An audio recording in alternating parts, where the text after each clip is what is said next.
Πώς θα πάω να κάνω θέλω αυτή. Θα πω και θα θέλουμε εμείς.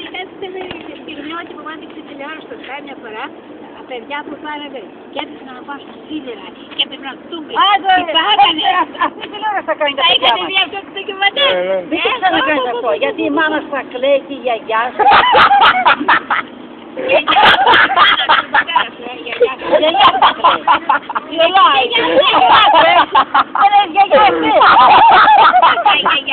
Δεν είναι γιαγιά αγάπη μου.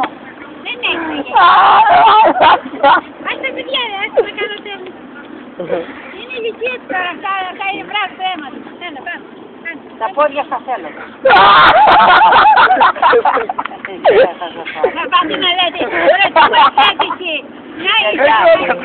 Εγώ σήμερα ρε εσείς, εγώ σήμερα γίνομαι δισέγγωνο αυτό. Και εγώ σήμερα πλακέτο. Από τον εμπορνό μου η γυναίκα. Πήρα τηλέφωνο και με Άρα που ζήγαμε Πρέπει αυτό. να είναι σωστά, μην τα κάνετε αυτό αγαπούλες. Ξέρουμε να τα κάνουμε και δεν έχουμε θέμα. Ξέρουμε να τα κάνουμε. Έχουμε προπονηθεί. Δεν υπάρχει. Αλλά δεν τι κάνουν τα παιδιά, δεν το κάνει έτσι. Δεν το κάνει καλά, δεν κόσμο ρε. Τώρα από πού θα πάρουμε το τρένα μέσα και μια. Από εδώ. Ένα δεξιό. Άντε, γεια σας. Να γελάσεις πάντα, είναι υγεία. Σε καλό μου και γέλασα. Δεν θέλεις το γέλα. Έλα, γέλα. Γέλα. Μας κοροϊδεύουν αυτά τώρα. Γιατί να κάνω καλά χορταράκι. Όλες φτάσεις σε 4-5, όχι, σε 15 χρόνια 20. Που θα έχω γκόμενα. Μετά θα μας θυμάσαι. Γιατί τώρα δεν έχεις γκόμενα. Έχεις τσιγάρο γκόμενα κι εσύ. Δεν έχεις δει γκόμενα, τώρα πάμε στο στάσι, τώρα έχεις. Τώρα είναι. Τώρα καλά, τώρα που την έχω. Είναι εκεί.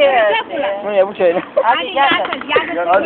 Ο Χριστός να είναι Καλή μαζί. διαδρομή, Ο See you Χριστός να είναι later. μαζί. Ο Χριστός να είναι μαζί μας.